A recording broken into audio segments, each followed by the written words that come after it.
Jake Murphy sat in the corner booth of the small coffee shop on 5th Street, reading a worn paperback novel about ancient Rome. The morning sun streamed through the large windows, casting warm light across his table where a half-empty cup of black coffee sat cooling beside his book.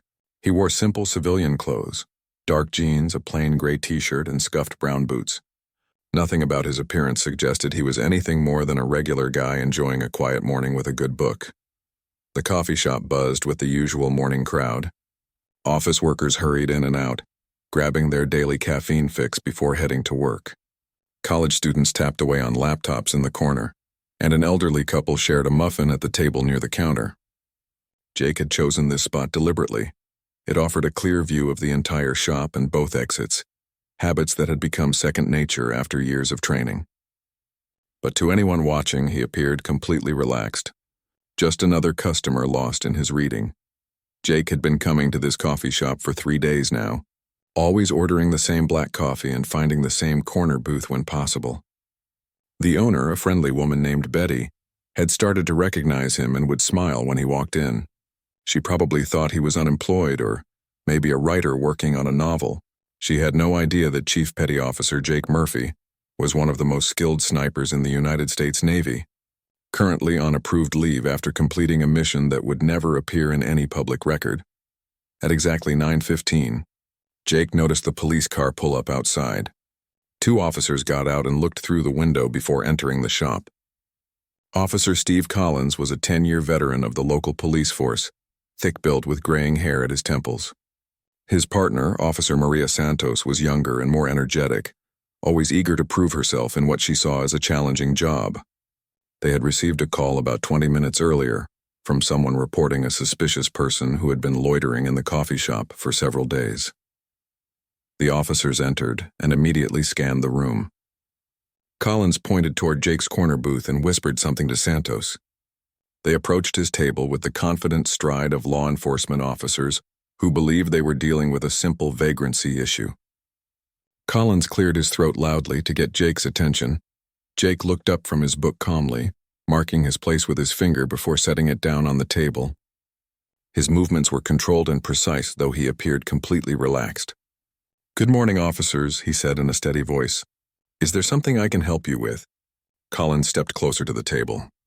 "We've had reports of someone causing trouble in this establishment. Mind if we ask you a few questions?" His tone carried the authority of someone accustomed to immediate compliance. "I'm happy to answer any questions," Jake replied, keeping his hands visible on the table, "though I'm not sure what trouble you're referring to.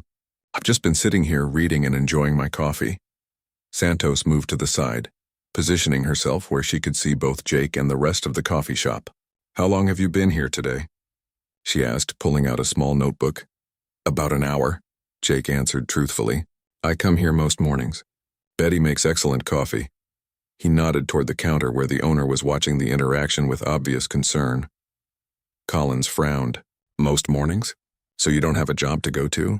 What's your employment situation?"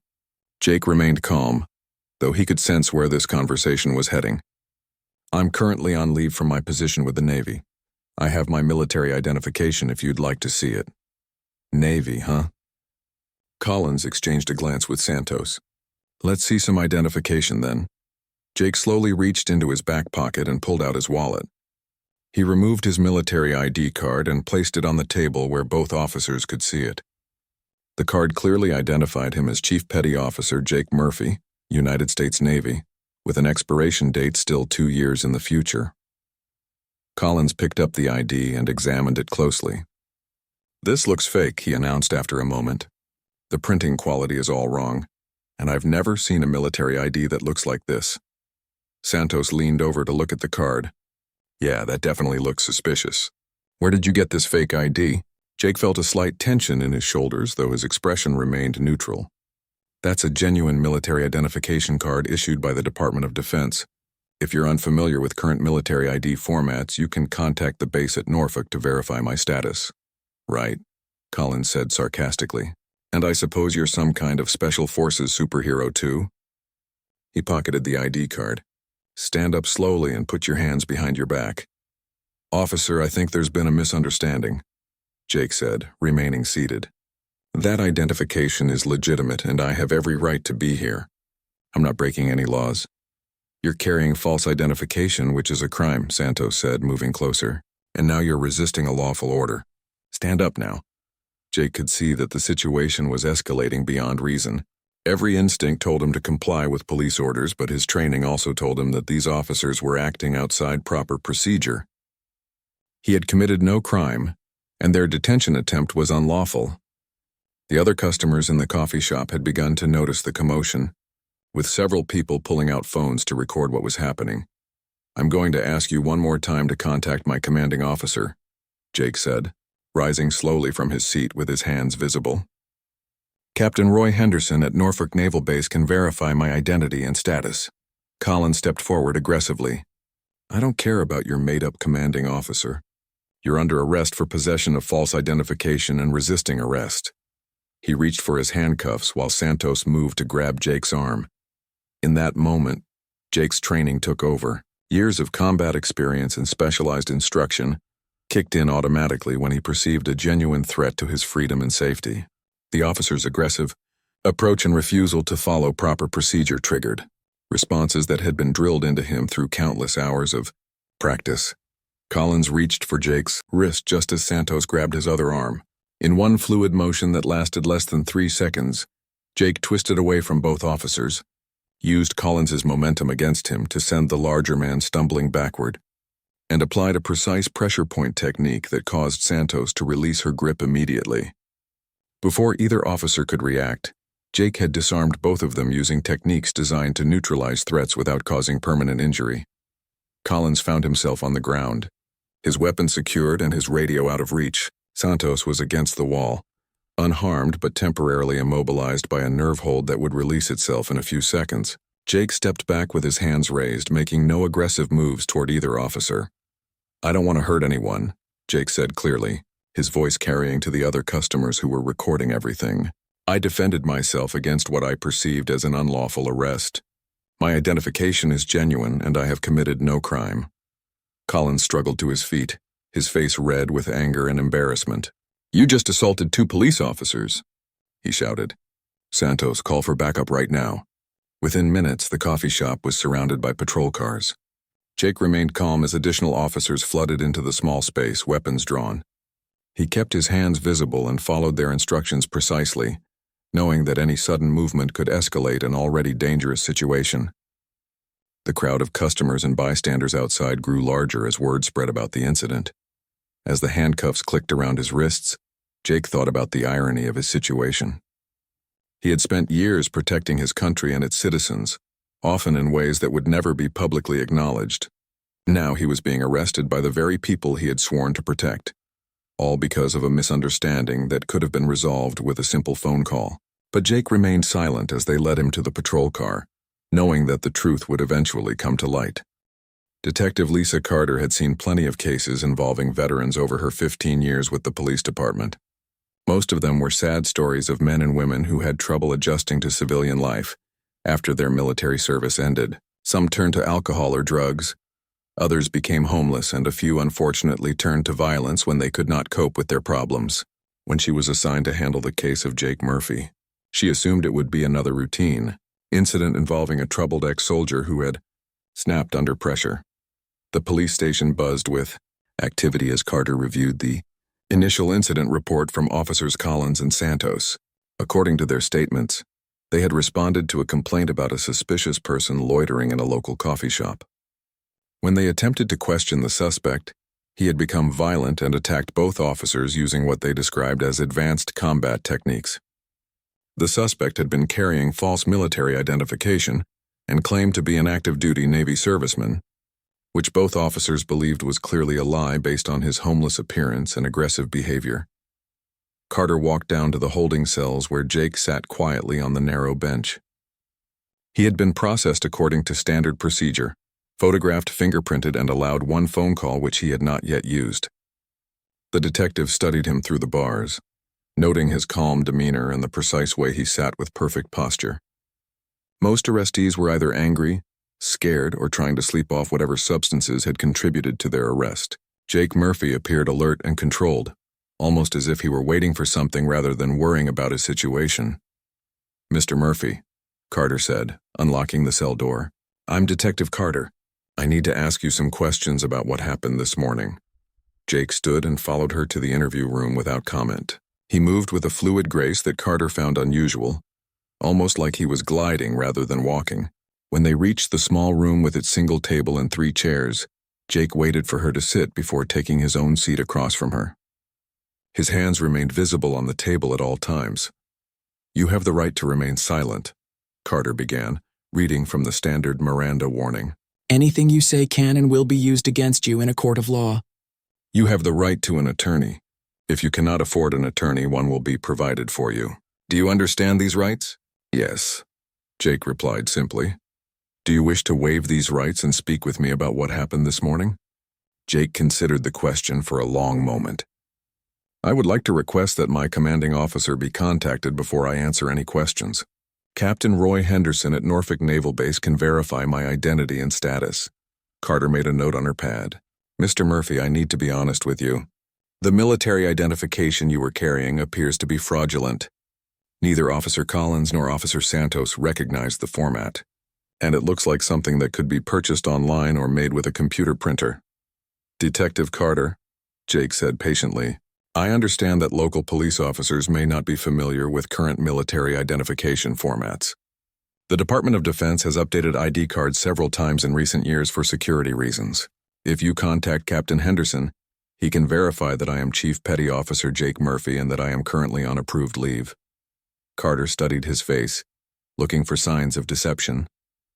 She had interviewed hundreds of suspects over the years and had developed a good sense for when someone was lying. Jake Murphy showed none of the usual tells. No nervous fidgeting, no avoiding eye contact, no inconsistencies in his story. Either he was telling the truth or he was an exceptionally skilled liar. "Let's talk about what happened in the coffee shop," Carter continued. "Officers Collins and Santos report that you became violent when they attempted to question you. They say you attacked them both using what appeared to be military combat techniques. I defended myself when I believed I was being unlawfully detained," Jake responded. "I had committed no crime and had every right to be in that establishment. When the officers became aggressive and attempted to arrest me without cause, I used minimal force to protect myself." Carter leaned forward. "Minimal force?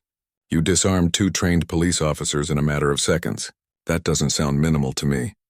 "Detective, if I had wanted to harm those officers, they would have required medical attention. I used restraint techniques designed to neutralize a threat without causing injury. Both officers were able to continue their duties immediately after the incident." "Where did you learn these techniques?" Jake was quiet for several seconds. "I received training through my military service." "What kind of military service requires that level of combat training?" "I cannot discuss the specifics of my military service without authorization from my commanding officer." Carter closed her notebook and stood up. She had dealt with enough veterans to know when someone was following military protocol about classified information, but she also knew that local judges and prosecutors would not be impressed by claims of classified service records when faced with clear evidence of assault on police officers. "Mr. Murphy, I'm going to be straight with you. You're looking at serious charges here. 2 counts of assault on a police officer, resisting arrest, and possession of false identification documents. In this county, those charges could get you 5 to 10 years in prison. I suggest you start thinking about cooperation rather than military protocols." Jake nodded but remained silent.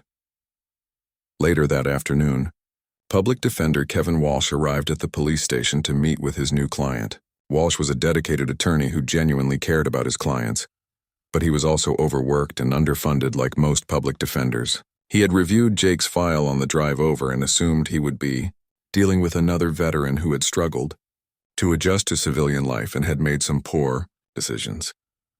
Walsh was surprised when he met Jake in the interview room. The man sitting across from him was clean, articulate, and showed none of the signs of drug use, alcoholism, or mental illness that Walsh expected based on the charges. Jake explained his situation calmly and provided details about his military service and his commanding officer at Norfolk. "Mr. Murphy," Walsh said after listening to Jake's account, "I have to tell you that your story is going to be very difficult to prove in court. The officers involved are both experienced and well-respected. They have no reason to lie about what happened. I'm not asking you to prove they're lying, Jake replied. I'm asking you to verify my identity and military status. Once that's established, the security footage from the coffee shop should show that I acted in self-defense against an unlawful arrest. Walsh made notes about the security footage request. Even if we can prove self-defense, the prosecutors are going to argue that you used excessive force. Disarming police officers is serious business, regardless of the circumstances.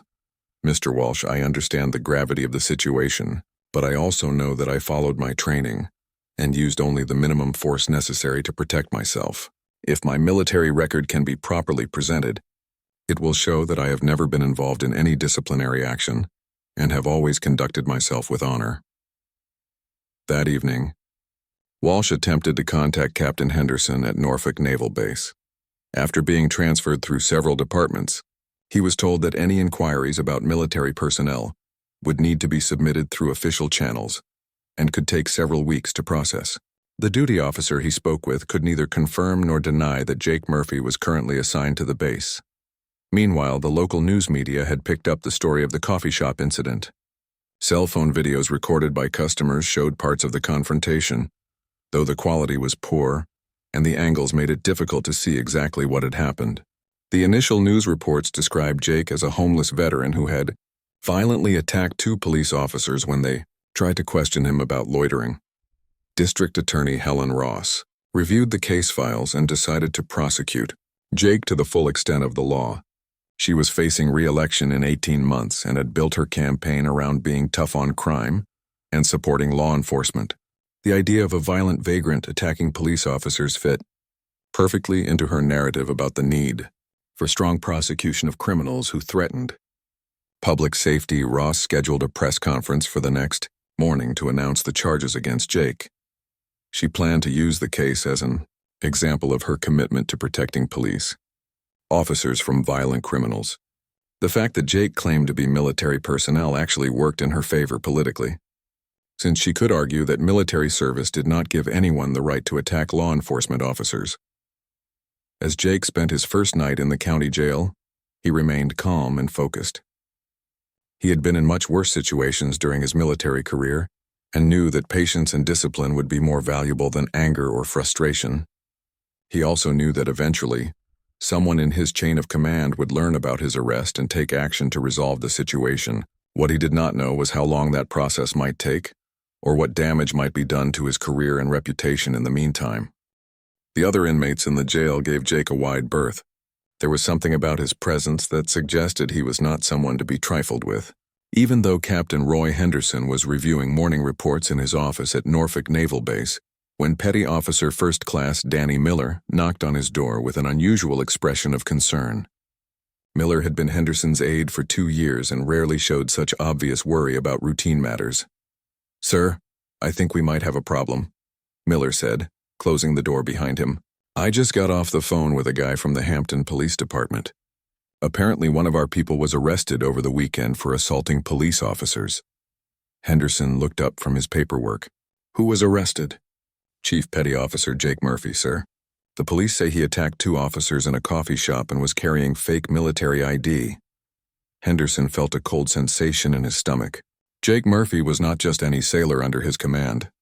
He was part of a highly classified special operations unit that reported directly to Pacific Fleet Command.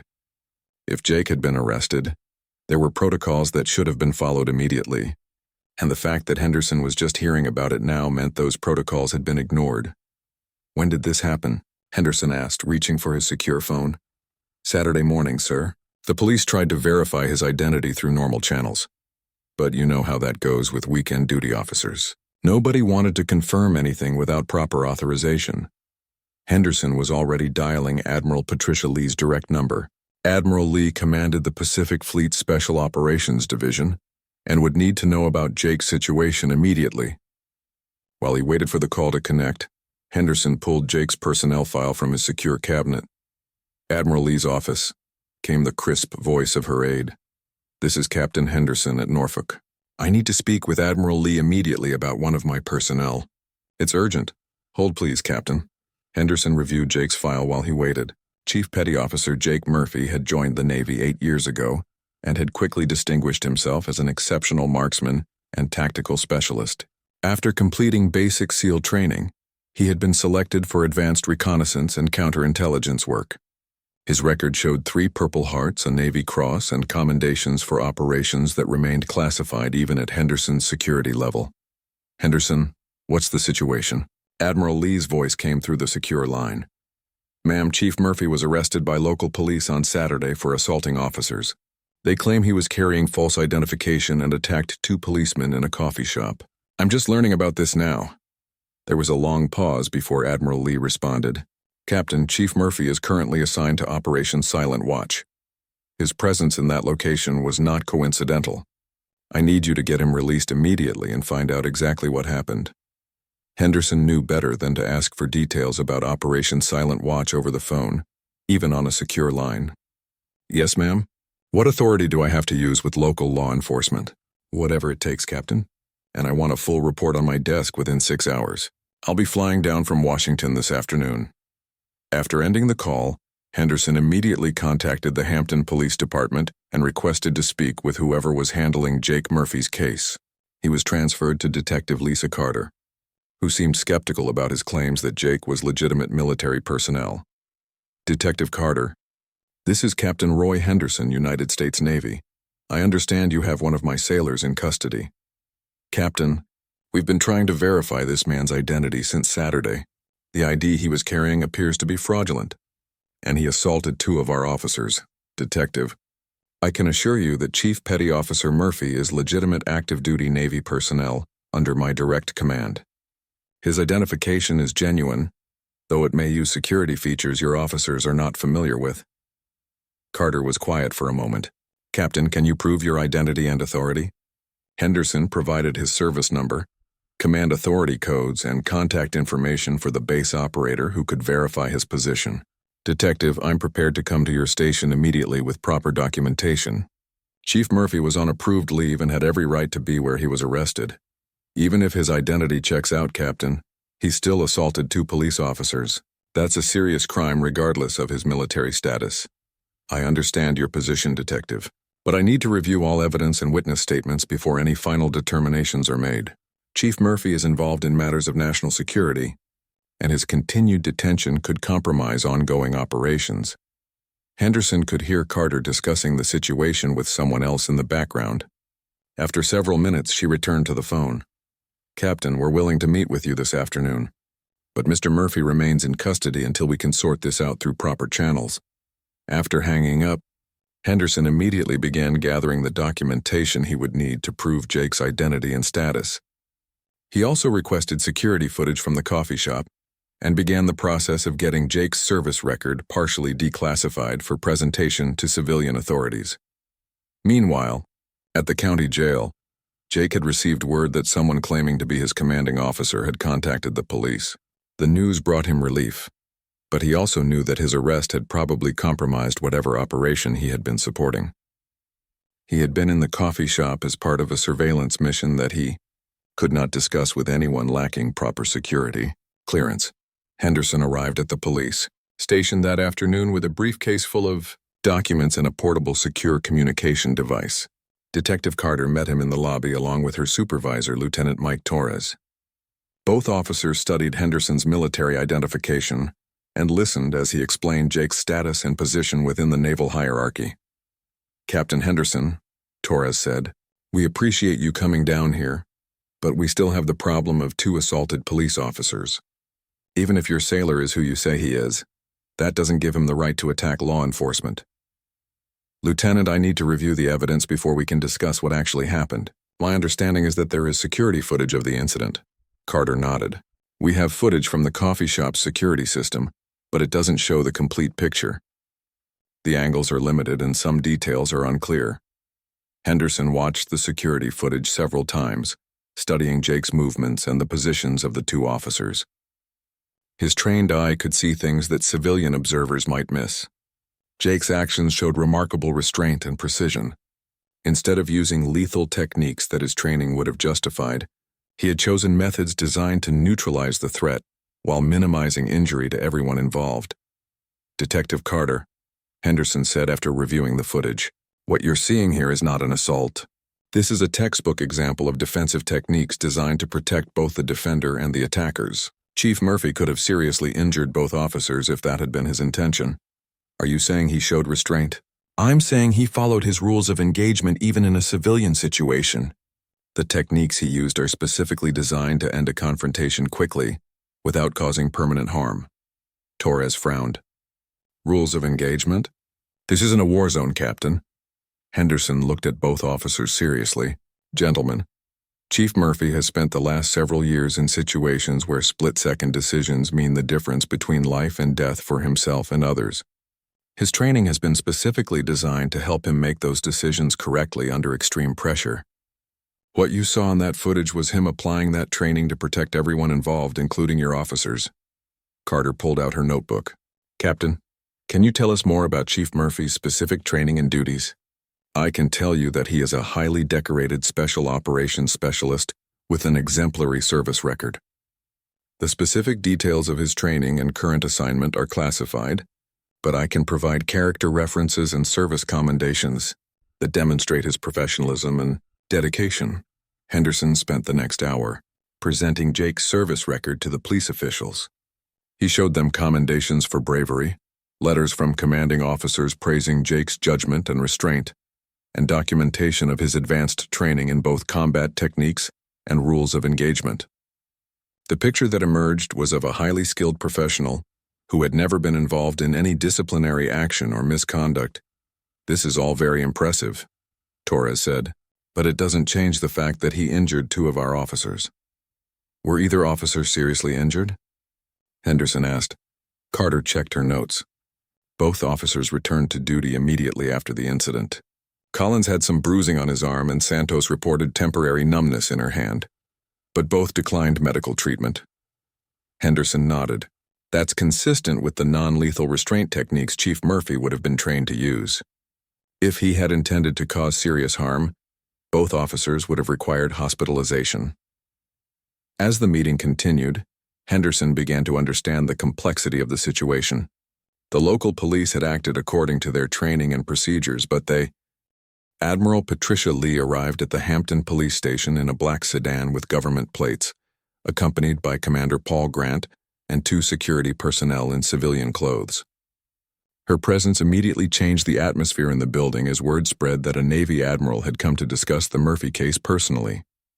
Lieutenant Torres met her at the entrance and escorted her to the conference room where Captain Henderson was waiting with Detective Carter.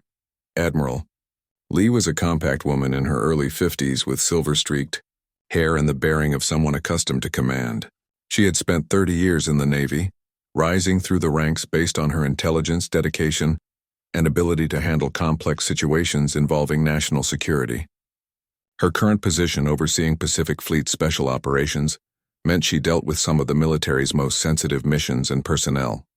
Captain Henderson, Admiral Lee said, shaking hands with her subordinate before turning to the police officials. Lieutenant Torres, Detective Carter, thank you for accommodating this meeting. I understand you have questions about Chief Petty Officer Murphy's identity and the circumstances of his arrest. Torres cleared his throat nervously. Admiral, we appreciate your coming here personally. We're trying to understand how a simple police matter has escalated to involve such high-ranking military officials. Admiral Lee opened her briefcase and removed several folders. Lieutenant, Chief Murphy is not involved in simple police matters. He is part of a highly classified special operations unit that reports directly to my command. His presence in that coffee shop on Saturday morning was not coincidental. Commander Grant stepped forward. Admiral, I've completed my preliminary investigation of the incident. With your permission, I'd like to present our findings. Admiral Lee nodded and Grant opened his laptop computer. Detective Carter, you mentioned that you had security footage from the coffee shop. We've obtained additional footage from traffic, cameras and businesses in the surrounding area that provides a more complete picture of what happened. The laptop screen showed a high-resolution image of the coffee shop exterior, with timestamps indicating the footage was from Saturday morning. Grant advanced the video to show officers Collins and Santos arriving and entering the building. As you can see, Grant continued, Chief Murphy had been in the coffee shop for approximately 1 hour before the officers arrived. During that time, he made no threatening gestures, spoke only to order coffee, and spent his time reading quietly. Detective Carter leaned forward to study the screen. "Where did you get this footage?" "We checked with all the businesses in the area." "The Department of Defense maintains surveillance assets for security purposes," Grant replied diplomatically.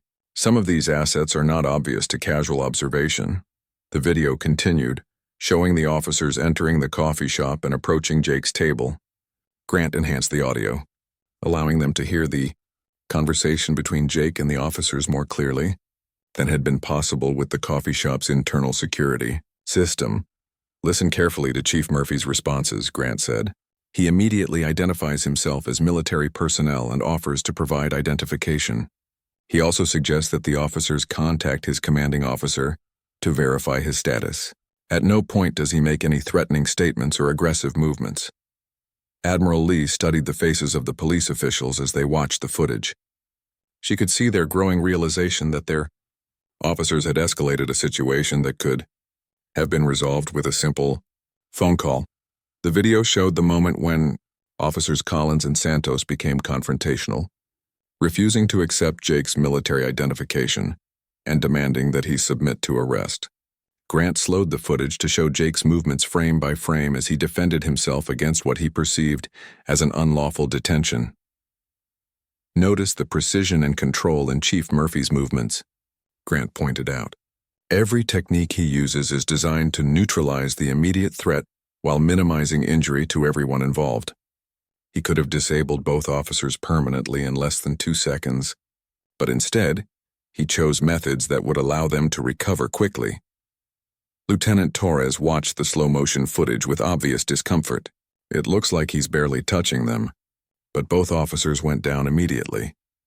Chief Murphy has been trained in pressure point techniques and joint manipulation that can temporarily disable an opponent without causing lasting damage, Admiral Lee explained. The fact that both officers returned to duty immediately after the incident demonstrates his restraint and professionalism. Commander Grant advanced the video to show the aftermath of the confrontation. Jake immediately stepped back with his hands raised, making no attempt to flee or continue the altercation. He remained calm and cooperative as backup officers arrived and took him into custody. "Admiral," Detective Carter said, "even if we accept that Chief Murphy acted in self-defense, why didn't he just comply with the officer's orders? Most people would have submitted to arrest and sorted things out later." Admiral Lee considered how much she could reveal without compromising operational security. "Detective, Chief Murphy was not in that coffee shop as a casual customer. He was conducting surveillance as part of a classified mission. His arrest potentially compromised that mission and put other personnel at risk." Torres frowned. "What kind of surveillance mission requires a Navy SEAL to sit in a coffee shop?" "The kind that I cannot discuss with civilian authorities without proper security clearances," Admiral Lee replied firmly. "What I can tell you is that Chief Murphy's mission was directly related to national security, and his continued detention interferes with ongoing operations." Commander Grant closed his laptop and pulled out another folder. "Lieutenant Torres, I've also completed background checks on the officers involved in Chief Murphy's arrest. Officer Collins has been with your department for 10 years and has a generally good record, though he has received several complaints about excessive use of force during arrests." Torres shifted uncomfortably. "Those complaints were investigated and found to be without merit.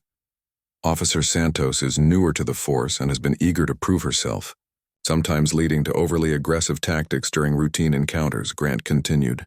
"Neither officer has received training in recognizing current military identification formats or dealing with active duty personnel." Detective Carter pulled out her own notes. "Commander, are you suggesting that our officers acted improperly?" Admiral Lee answered before Grant could respond. "Detective, your officers acted according to their training and procedures.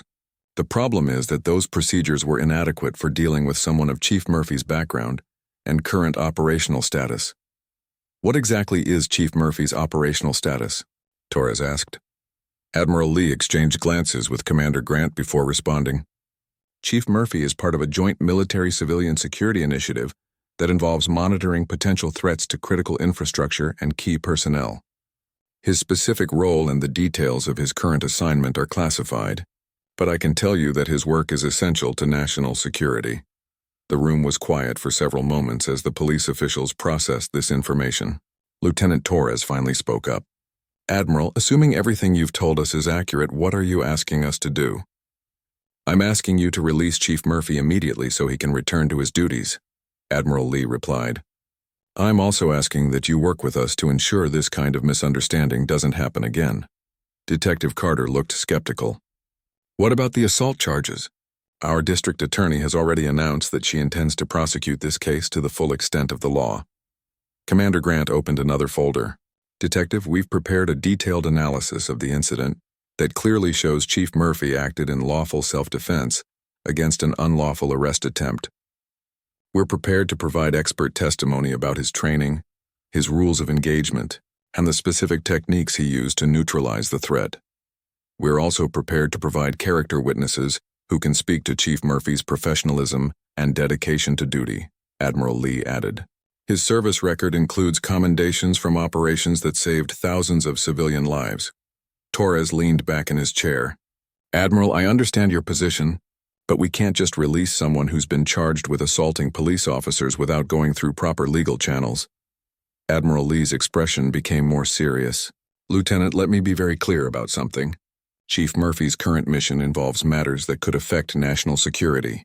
Every day he remains in custody increases the risk to that mission and to other personnel involved in the operation." "Are you threatening us?" Detective Carter asked. "I'm explaining the consequences of this situation," Admiral Lee replied calmly. "I have the authority to invoke federal jurisdiction over this case if necessary, but I would prefer to resolve it through cooperation rather than legal compulsion." Commander Grant leaned forward. "Lieutenant Torres, we're not trying to intimidate anyone or circumvent the legal system. We're trying to provide you with information that will help you understand the true nature of this incident." "What kind of information?" Torres asked. Admiral Lee made a decision. "Commander Grant, show them the classified summary." Grant pulled out a tablet. District Attorney Helen Ross had built her political career on being tough on crime and supporting law enforcement. When she announced her intention to prosecute Jake Murphy to the full extent of the law, she expected the case to be a straightforward demonstration of her commitment to protecting police officers from violent criminals. She had not expected to find herself facing pressure from federal authorities and military officials who seemed determined to interfere with her prosecution. The courtroom was packed on the morning Jake's trial began. Local media had covered the story extensively, portraying it as a case of a dangerous veteran who had attacked innocent police officers. Ross had used the case in campaign advertisements, promising voters that she would never allow military service to be used as an excuse for violent criminal behavior. She was confident that the evidence would support her narrative and result in a conviction that would boost her re-election prospects. Judge Robert Hayes called the court to order and reviewed the charges against Jake Murphy. The defendant is charged with 2 counts of assault on a police officer, resisting arrest and possession of false identification documents. "How does the defendant plead?" Public Defender Kevin Walsh stood up beside Jake. "Your Honor, my client pleads not guilty to all charges." Ross began her opening statement by painting Jake as a dangerous individual who had used military training to attack law enforcement officers. "Ladies and gentlemen of the jury, the defendant may claim to be a decorated veteran, but his actions on Saturday morning show his true character. When approached by police officers who were simply doing their jobs, he chose violence over cooperation." She walked over to the prosecution table and picked up photos of Officers Collins and Santos taken after the incident. These brave officers were injured while trying to protect the community from someone they believed posed a threat. The defendant's response was not to cooperate and clear up any misunderstanding, but to attack both officers using dangerous combat techniques. Ross turned to face the jury. "The defense will try to convince you that military training justifies this kind of violence. They will tell you that the defendant was protecting himself from unlawful arrest. But the law is clear. You cannot attack police officers simply because you disagree with their actions. The proper response is to comply with their instructions and resolve any issues through legal channels." When Ross finished her opening statement, Kevin Walsh approached the jury with a very different perspective on the events. "Ladies and gentlemen, my client Jake Murphy is indeed a decorated Navy veteran, currently serving his country with distinction.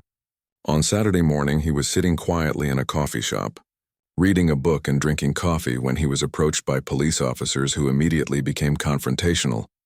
Walsh had spent weeks preparing for this trial, studying military protocols and consulting with experts about Jake's training and background. The evidence will show that Chief Petty Officer Murphy identified himself immediately, offered to provide proof of his identity, and suggested that the officers contact his commanding officer to verify his status. Instead of following these reasonable suggestions, the officers chose to escalate the situation. He pointed to Jake, who sat calmly at the defense table in his dress blue uniform. The evidence will also show that when my client believed he was being unlawfully arrested, he used precisely the minimum force necessary to protect himself. His training taught him how to neutralize threats without causing permanent injury, and that training saved both officers from serious harm. The prosecution's first witness was Officer Steve Collins, who testified about receiving the call regarding a suspicious person at the coffee shop. Under direct examination by Ross, Collins described Jake as appearing homeless and potentially dangerous, claiming that Jake had become immediately hostile when questioned.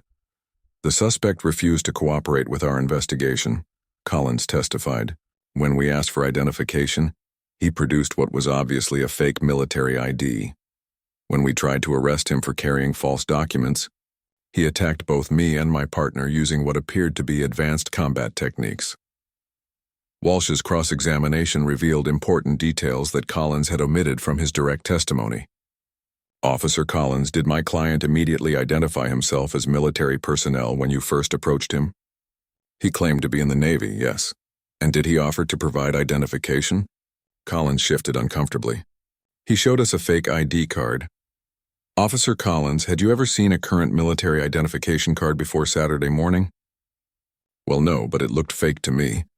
Did my client suggest that you contact his commanding officer to verify his identity?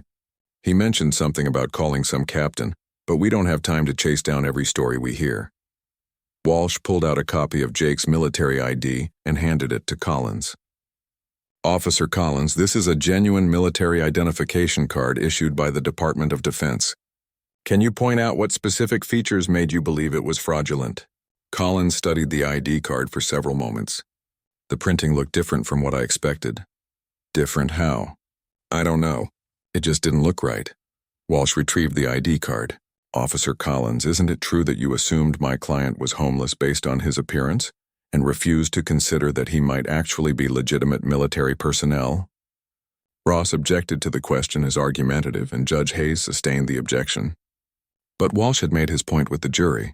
Officer Maria Santos testified next, describing her version of the events. Under cross-examination, Walsh got her to admit that Jake had remained calm throughout the initial conversation and had not made any threatening statements or gestures.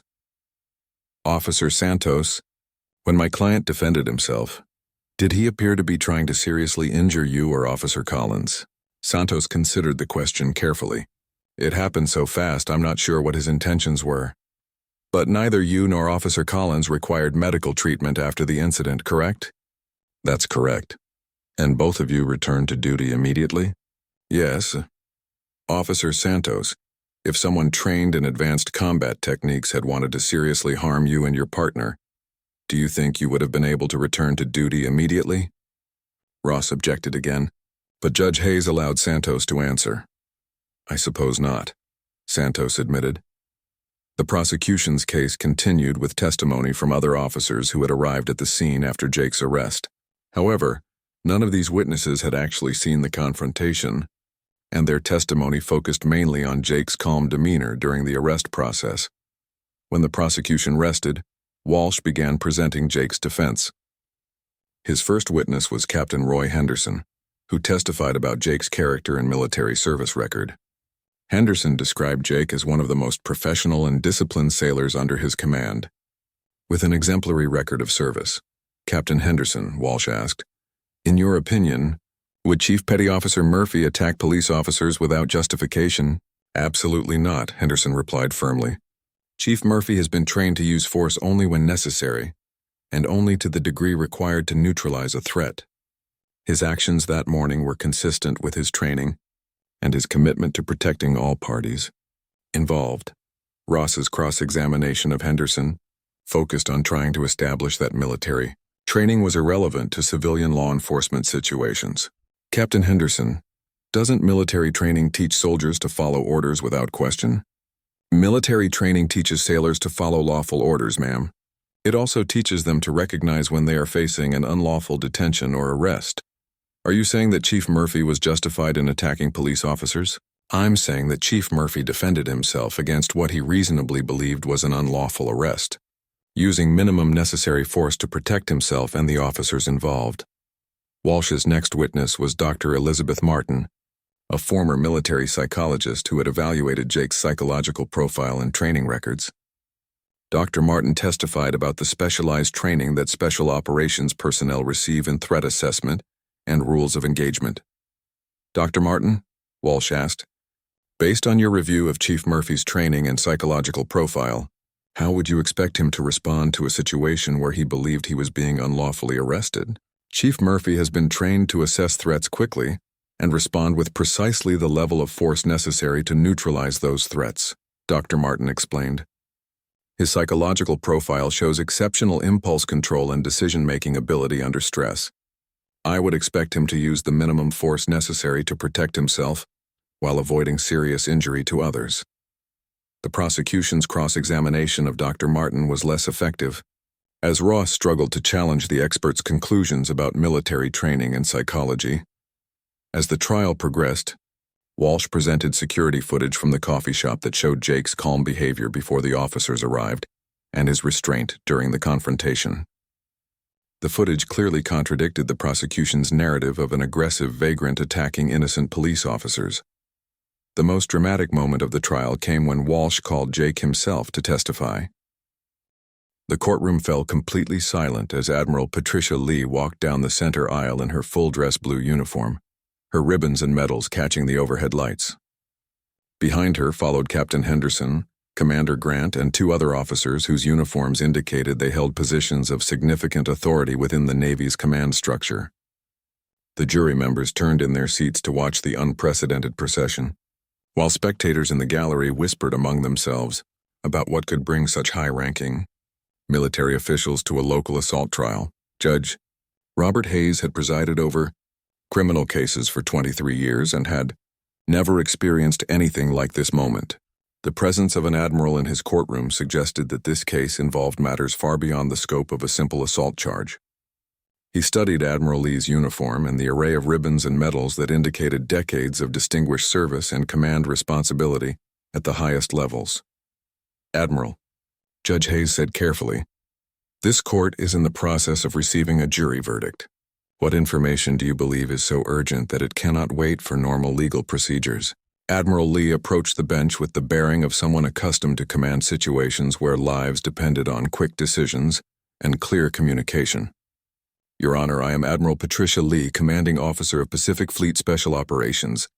I have information about Chief Petty Officer Murphy's current operational status that directly impacts the charges against him. District Attorney Helen Ross stood up quickly, sensing that her carefully constructed case was about to be undermined by military interference. Your Honor, I object to this irregular procedure. The jury has reached a verdict, and we should hear that verdict before entertaining any last-minute theatrics from the military. Judge Hayes looked back and forth between Admiral Lee and District Attorney Ross. Admiral, what exactly is the nature of this information?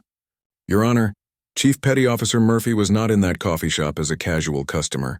He was conducting a classified surveillance mission directly related to national security. His arrest has compromised that mission and potentially endangered other personnel involved in the operation. The courtroom erupted in surprised murmurs as spectators and jury members processed this revelation. Judge Hayes gavelled for order while considering the unprecedented situation before him. Admiral, are you saying that Chief Murphy was on active duty when this incident occurred? Yes, Your Honor. Chief Murphy was conducting surveillance as part of Operation Silent Watch, a joint military-civilian security initiative designed to protect critical infrastructure and key personnel from emerging threats. Ross moved closer to the bench. Your Honor, even if this claim is true, it doesn't change the fact that the defendant assaulted two police officers. Military personnel are not above the law. Admiral Lee turned to face Ross directly. District Attorney Ross, I am not here to claim that military personnel are above the law. I am here to provide crucial context about Chief Murphy's actions and to formally apologize to this court for the Navy's failure to prevent this misunderstanding. Judge Hayes leaned forward with interest. Admiral, you said you wanted to apologize? Yes, Your Honor. The Navy failed to properly coordinate with local law enforcement regarding Chief Murphy's presence in their jurisdiction. We also failed to ensure that local police were familiar with current military identification, formats and protocols for dealing with active duty personnel involved in classified operations. Commander, Grant stepped forward and handed Admiral Lee a briefcase. Your Honor, with the court's permission, I would like to present documentation that clarifies Chief Murphy's status and the nature of his mission on Saturday morning. Judge Hayes looked at the prosecution and defense tables. Counselors, do you have any objection to hearing this evidence? Kevin Walsh stood immediately. The defense welcomes any evidence that clarifies my client's status and actions. Ross hesitated, knowing that objecting to evidence presented by an admiral would look bad politically, but also recognizing that this evidence could destroy her case. Your Honor, I need to understand the relevance of this evidence to the specific charges against the defendant. Admiral Lee opened the briefcase and removed several folders with classification markings. Your Honor, these documents show that Chief Murphy has been involved in operations that have prevented terrorist attacks, protected diplomatic missions, and gathered intelligence that has saved thousands of civilian lives over the past 2 years. She handed a partially redacted document to Judge Hayes. This particular document shows that Chief Murphy was providing security overwatch for a classified meeting between government officials and representatives of allied nations. His position in that coffee shop was specifically chosen to provide surveillance coverage of the meeting location. Judge Hayes studied the document, noting the official seals and high-level classification markings. Admiral, you're saying that Chief Murphy was working when this incident occurred? Yes, Your Honor, and more importantly, the techniques he used to defend himself against the arresting officers showed remarkable restraint, given his training and capabilities. Admiral Lee gestured toward Jake, who had remained standing at attention since her arrival. Your Honor, Chief Murphy is qualified as an expert marksman, hand-to-hand combat specialist, and tactical operations leader. If he had intended to seriously harm Officers Collins and Santos, they would have required immediate medical attention. Commander Grant provided additional documentation to the court. Your Honor, these are medical reports from both officers involved in the incident. Neither officer sustained any injuries requiring treatment beyond basic first aid. This demonstrates that Chief Murphy used precisely the minimum force necessary to protect himself while ensuring the safety of everyone involved. Ross realized that her case was crumbling before her eyes. Your Honor, even if we accept that the defendant showed restraint, he still committed assault against police officers. The law doesn't allow people to resist arrest simply because they disagree with police actions. Admiral Lee addressed Ross's argument directly. District Attorney Ross, Chief Murphy did not resist a lawful arrest. He defended himself against what he reasonably believed was an unlawful detention by officers who refused to follow proper procedures for verifying his identity and status. Judge Hayes examined more of the documents Admiral Lee had provided. Admiral, these service records are quite impressive. Can you explain Chief Murphy's specific qualifications and training? Your Honor, Chief Murphy is a graduate of advanced SEAL training and has completed specialized courses in counterterrorism, reconnaissance, and rules of engagement. He has served in combat zones across 3 continents and has never been involved in any disciplinary action or misconduct investigation. Admiral Lee walked over to Jake and placed her hand on his shoulder. More importantly, Your Honor, Chief Murphy has consistently demonstrated the judgment and restraint that we expect from our most elite military personnel. His actions on Saturday morning were entirely consistent with his training and his commitment to protecting civilian lives. She turned back to face the court. Your Honor, I am here today to formally apologize to this court, to the Hampton Police Department, and to the community for the Navy's failure to prevent this misunderstanding. We should have better coordinated with local authorities, and we should have ensured that Chief Murphy's mission did not create situations that could be misinterpreted by law enforcement. Judge Hayes set down the documents and looked at the jury, who had been listening to this exchange with obvious fascination. Admiral, what are you asking this court to do? Your Honor, I am asking that the charges against Chief Murphy be dismissed based on the evidence of his legitimate military status and his lawful act of self-defense. I am also offering to provide the Hampton Police Department with updated training on recognizing military personnel and protocols for dealing with active duty servicemen involved in classified operations. Ross made one final attempt to salvage her case. Your Honor, dismissing these charges would set a dangerous precedent that military personnel can attack police officers with impunity. What message does that send to the community? Admiral Lee's expression became more serious. District Attorney Ross, the message it sends is that we value both the rule of law and the service of those who protect our nation. Chief Murphy has spent years risking his life to protect American citizens, including the officers who arrested him. She pulled out another document from her briefcase. This is a commendation Chief Murphy received just last month for preventing a terrorist attack that could have killed hundreds of civilians. The specific details are classified, but I can tell you that his actions saved American lives. Judge Hayes looked at the commendation document, noting the official signatures and seals. Admiral, this is quite extraordinary. Your Honor, Chief Murphy is an extraordinary individual who has dedicated his life to serving his country. The fact that he is sitting in this courtroom facing criminal charges for defending himself against an unlawful arrest is a failure of our system, not a failure of his character. Admiral Lee walked back to the center of the courtroom and addressed everyone present. I want to be clear that I am not criticizing Officers Collins and Santos. They were doing their jobs. Admiral Lee remained standing as the jury foreman prepared to announce their verdict, but she held up her hand respectfully. Your Honor, before the jury announces their decision, there is one more piece of information that this court needs to understand about Chief Murphy's service and the critical importance of his current mission. Judge Hayes looked surprised. Admiral, what additional information could be more significant than what you've already presented? Admiral Lee exchanged glances with Commander Grant, who nodded and approached the bench with a sealed envelope bearing multiple classification stamps.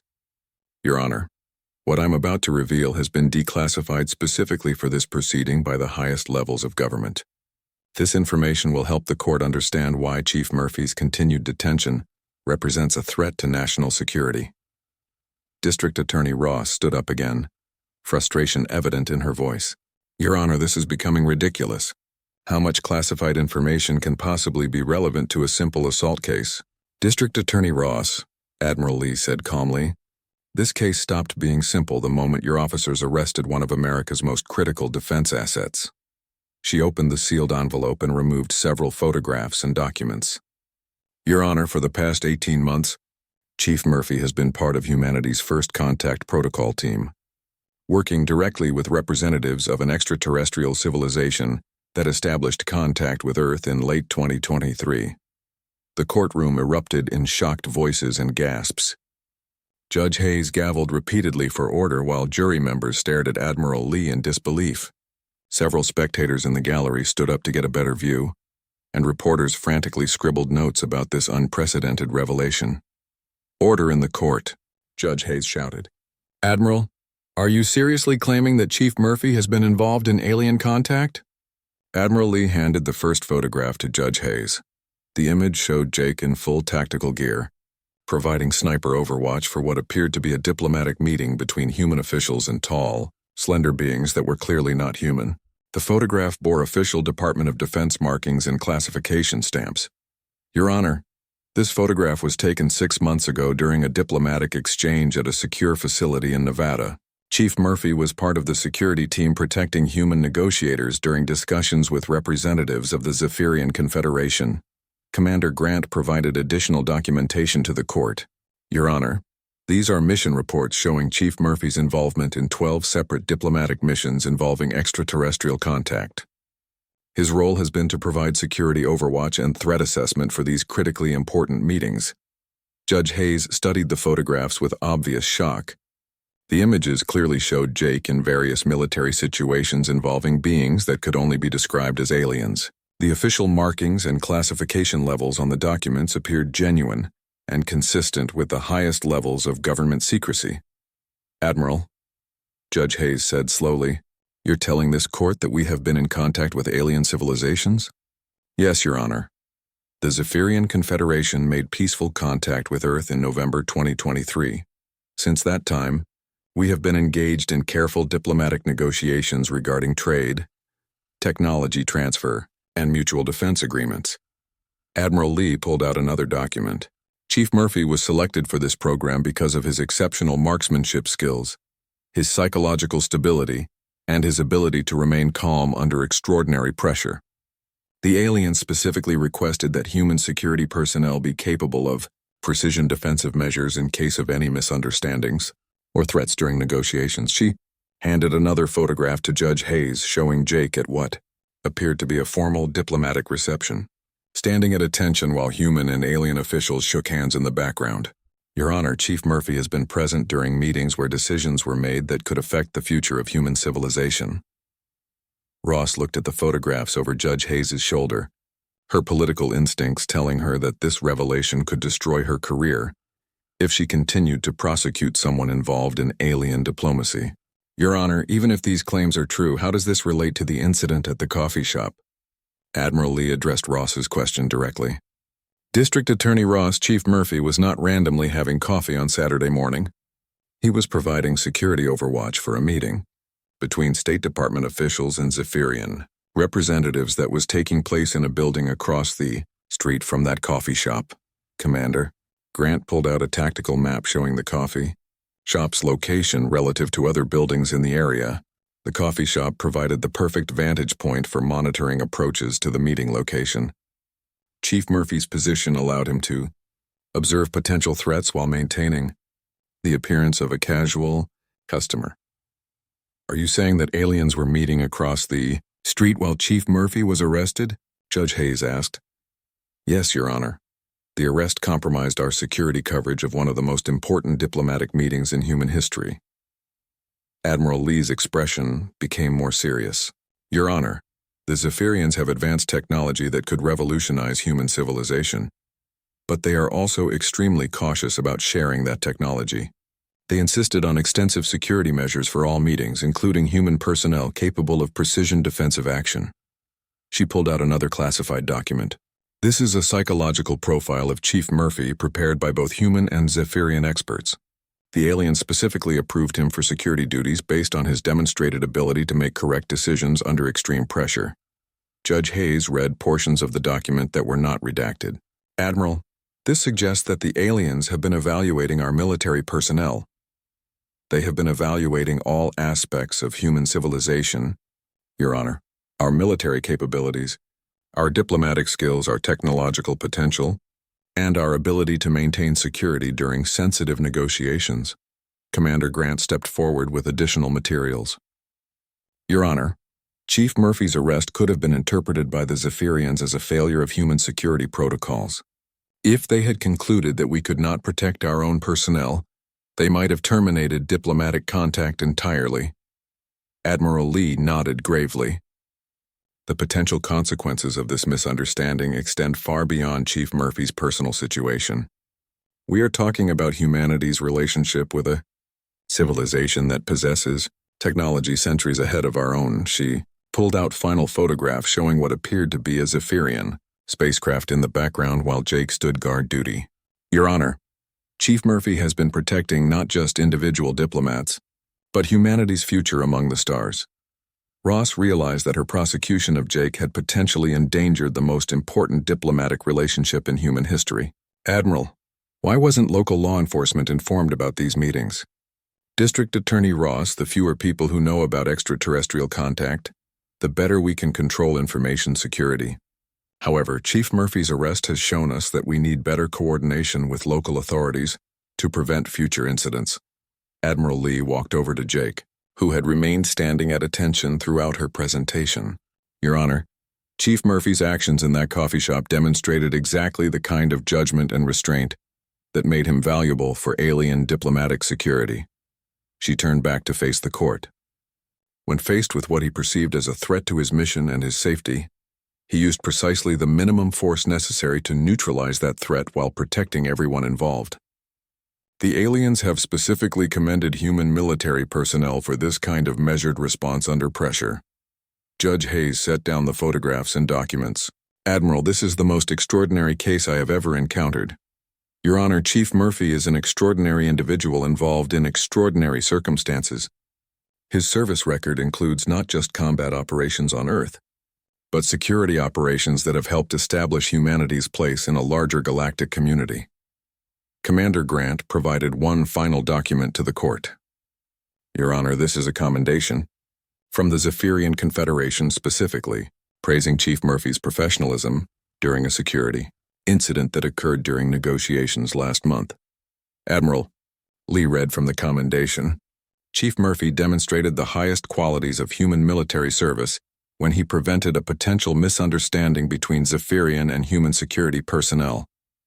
His actions helped maintain the peaceful nature of our diplomatic relationship. She looked directly at the jury. Ladies and gentlemen, Chief Murphy has spent the last year helping to secure humanity's future relationship with an advanced alien civilization. The skills that allowed him to protect alien diplomats are the same skills he used to protect Officers Collins and Santos from serious injury. Judge Hayes looked at District Attorney Ross. District Attorney Ross, do you wish to continue with this prosecution given this new information? Ross stood slowly, recognizing that prosecuting someone involved in alien diplomacy would be political suicide. The gavel's sound echoed through the courtroom as Judge Robert Hayes officially dismissed all charges against Jake Murphy. The weight of the moment settled over everyone present as they realized they had witnessed not just a legal proceeding, but a glimpse into humanity's hidden relationship with beings from another world. Jake remained standing at attention as Admiral Lee approached him, her expression showing both relief and pride in her subordinate's conduct throughout the ordeal. Chief Murphy, Admiral Lee said formally, you are hereby returned to active duty status. Report to Norfolk at 0600 tomorrow for mission briefing.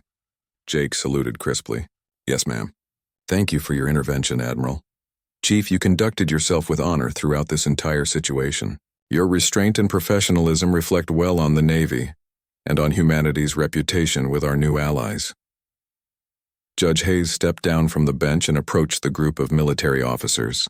Admiral Lee, I want to personally apologize for any delay this case may have caused to important national security operations. Admiral Lee shook the judge's hand warmly.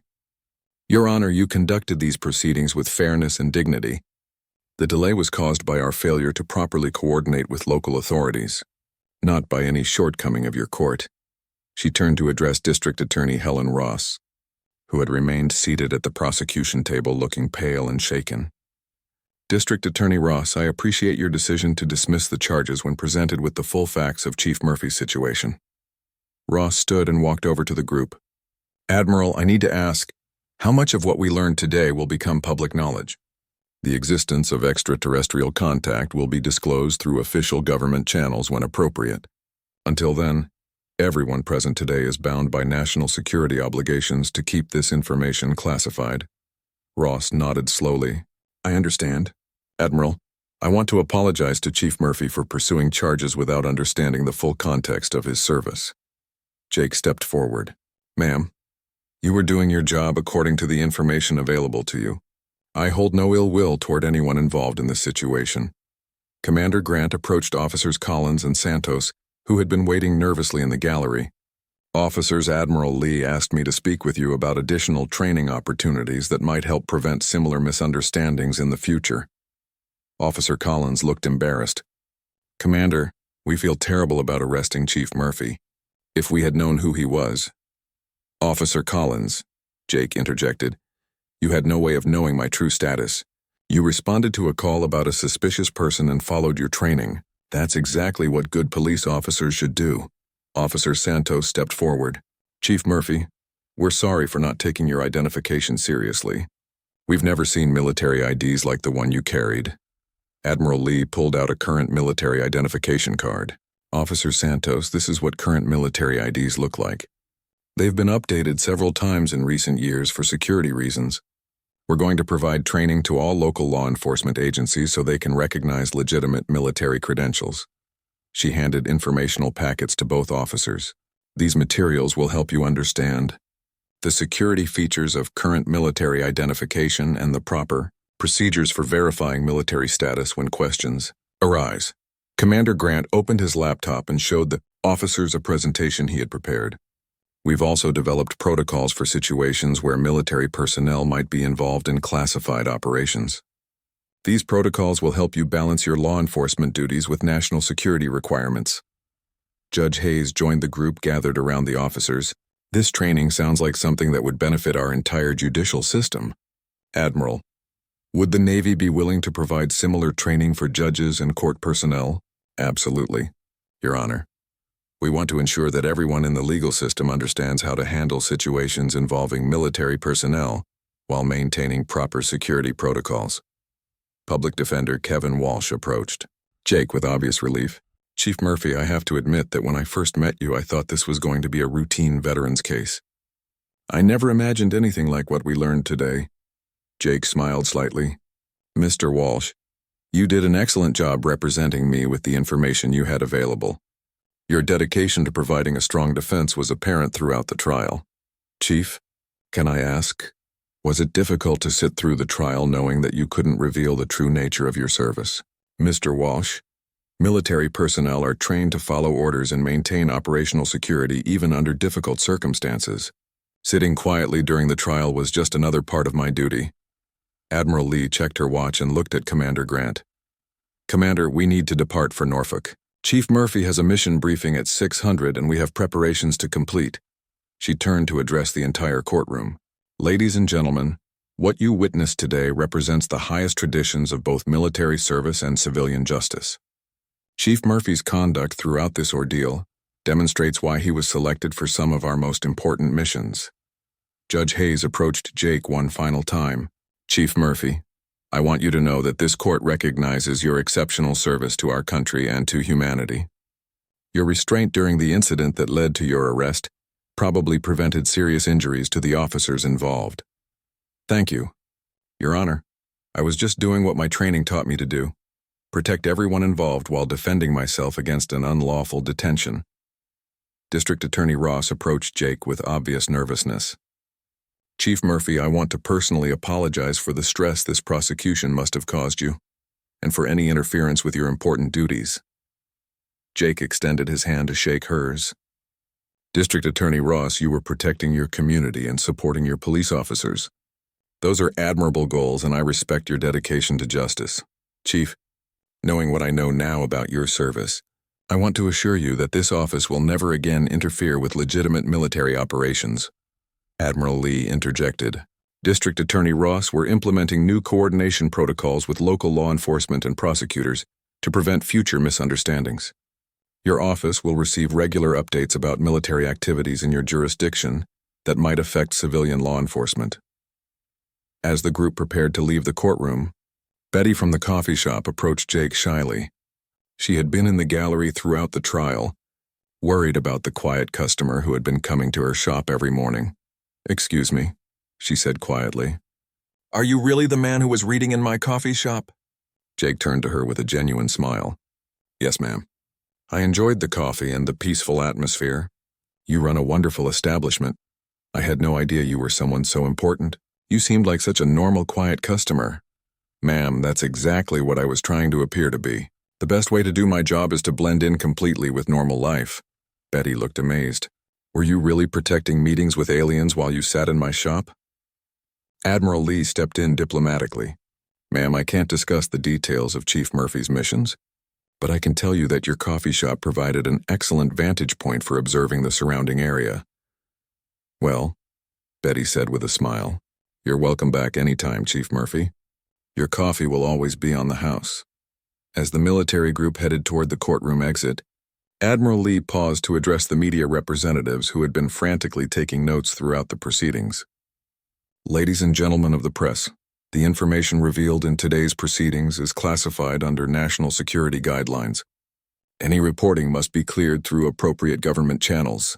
One reporter raised her hand. Admiral, when will the public learn about extraterrestrial contact? That decision will be made by officials far above my pay grade, Admiral Lee replied. What I can tell you is that Chief Murphy's service represents the best of human character as we begin our relationship with civilizations beyond Earth. Outside the courthouse, Admiral Lee and her officers walked with Jake toward their waiting vehicles. The afternoon sun cast long shadows across the courthouse steps where a small crowd of spectators had gathered to catch a glimpse of the military officials involved in such an extraordinary case. Chief Murphy, Admiral Lee said as they reached the vehicles, "You've handled this entire situation with exceptional professionalism. Your conduct under pressure reinforces why the Zephyrians specifically requested you for diplomatic security missions. Thank you, Admiral. I'm ready to return to duty and continue serving however needed." Commander Grant loaded his materials into the car. "Chief, the Zephyrians sent a message expressing concern about your detention. They're looking forward to seeing you back on duty tomorrow." Jake nodded. "Sir, I won't let them down." Admiral Lee paused before getting into her vehicle. "Chief Murphy, today's events remind us why we value the principles of justice and due process, even when they complicate our missions. The fact that our legal system worked correctly, even in extraordinary circumstances, demonstrates why the Zephyrians chose to establish relations with humanity."